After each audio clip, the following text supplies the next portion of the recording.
Hi guys, welcome to 5 Minute Friday. Today we're going to talk about the Pressol bottles that are behind me. I realize it's been a while since I've done a 5 Minute Friday. Sorry, life kind of got in the way and I got behind on these. But Pressol bottles. So these come from Obsessed Garage. They're about $14 a piece, something like that. It's been a long time since I bought one. That's what they were a while ago.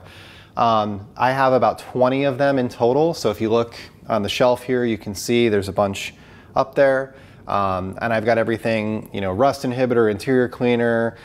These are all different brands of products. So I like the idea of rebottling and having one consistent bottle that sits on your shelf because my shelf looks really consistent. But I've got, you know, this is Hyde's, this is P&S, this is a Chemical Guys product, this is OG, this is Geon, this is Stoner, this is Kosh Chemi, and the list goes on. You know, I've got a variety of different brands that are represented in the same bottle, and the shelves look consistent, and the height is the same, and the width is the same, and you know, they're reasonably tall and slim, so you can fit them on the shelf pretty well and make good use of your space. Of the 20 bottles that I have, I'd say 17 of them have been really problem-free. So I can pick up something like this P&S interior cleaner, pull the trigger, stuff comes out, no problem. It just works and works effectively. I made my own labels for these. The black labels are me. I'll do a separate video on that. I did a video on that a while ago, but the link stopped working because Cricut ruined the way that you can share labels. So anyway, I'll make my own label video. That'll be a 5 Minute Friday or something like that that you can just follow quickly and I can link to for that. I made my own labels because Obsessed Garage made labels originally, these ones, and I just found that their label set wasn't complete enough. They didn't have a carpet cleaner in there, they didn't have cleaner in there, they didn't have a degreaser in there. There was a couple things that they were missing, so I just started making my own labels. And I found that my labels actually held on a little bit better than theirs did for some of the more challenging bottles, like this bottle of Tarex right here. So really there have been 3 problematic bottles or products. All-purpose cleaner, Tarex, and degreaser. These 3 here.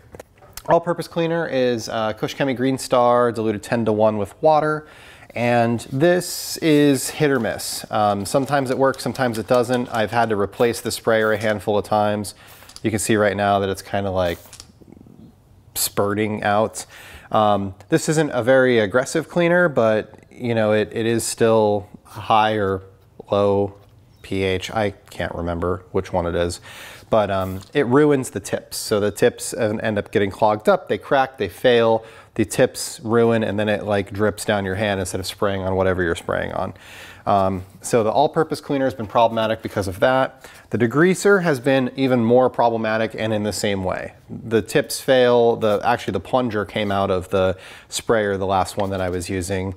It eats the seals, it ruins the sprayers altogether. So this degreaser, I've got a Tolco sprayer on it, and the Tolco sprayer works fine. It doesn't look the same, but it works reasonably well. And that's after putting, you know, 3 or 4 sprayers on this and probably half a dozen tips. For degreaser, I'm using Zepp floor stripper mixed 1:1 with water.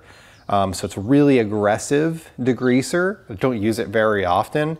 It's actually a recommendation from Fireball Tool. But anyway, so that's what the degreaser is. And I've gotten to the point that I'm just using a Tolco sprayer, and I'm okay with that for now until there are new sprayers that come out that I can work with. Tarex has been problematic because the product leaches through the bottle and it makes it so that your labels don't stick. Mine has been decent, but you can see there's like bubbles and stuff on it here and there. This has been better than the OG labels. The other problem is that the tips do fail on this, and it kind of like starts to dribble out instead of it, you know, coming out in a normal like mist, if that makes sense. So what I've just done, the 17 bottles that work well, I just use them. The 3 that don't, for those, I've been using an alternative. So here is an IK sprayer. This is an IK Mini 360. I like this sprayer. I don't love this part of it, like where the, I don't know, where the card is for you to write on. I just don't love that. I don't like how it looks. I thought about maybe removing or cutting off this black portion at the bottom and making my own label to sit in that insert. And maybe I will mess around with that a little bit in the future. This has all-purpose cleaner in it, and the all-purpose cleaner, it's the same as that. This works just fine. I've had no issues with the sprayers. It's, you know, it's a good sprayer that works fairly well. I just don't love how the bottles look. The performance has been fine. I also don't like how fat the base of the bottle is. It takes up more space on the shelf, and then you end up with less of them on the shelf. And then this is a Marilex sprayer. I actually like these a lot. The performance of these is fantastic. Again, it's kind of a wide, fat base, and these are 1,000 milliliter bottles, so obviously they hold more capacity. This is a 500 and this is a 500, so this is double the size. They make this in a the Viton version, which is what this is, and they also make a yellow bottle, which is the standard. One of those is for acidic products and one of them is for alkaline products. These have been pretty good. This has the degreaser in it and works just fine. I haven't any problems with that. So I've just been working around the 3 bottles that give me problems, and everything else that does work, I've been using the bottles that they came with.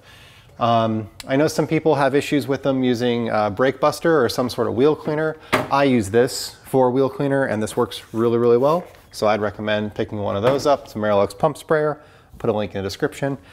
I haven't found a bottle set that I like that looks better. Some manufacturers have really nice bottles. Like I like how Armor Detail Supplies bottles look, for example, but they don't have an entirely complete product line. So therefore, you know, there's still some of these other products that I end up needing. And that's with any manufacturer. I'm not picking on Armor. Maybe Kosh Chemie has a full product line, but I don't think that they're the best at everything. So, you know, picking one brand is a little bit hard because then you're stuck with their products, which might not be the best at each individual thing that you're trying to do. So I'm hopeful that the bottles will get sorted out. I'm hopeful that they will release a new version. It was advertised at the beginning like, these don't come with a warranty, they're beta, we're testing them, they're not perfect yet, we understand this. And a lot of people bought them and then blew up because they're, you know, $15. And I get that. I see both sides. People just don't listen or don't read. Like there'll be people that post in the comments to this that didn't watch the video, that didn't get to this part. I know there will be. But anyway, that's all I have for today. My thoughts on the Pressol bottles. Would I buy them again? Probably. I might have waited a bit and let them get some of the things sorted out and bought like a later version of them. But I think that they're still the best looking bottles that you can get for a shelf. And I do need to do some like cleanup stuff, like change out all of the labels so they're all black, change out this bottle so it's not blue, make it so all the sprayers are consistent. And I'll do that over time. I'm just waiting for them to finalize some of the changes that they've been trying to make, and you know, and then we'll maybe reinvest. So anyway, thank you for watching. Have a great day.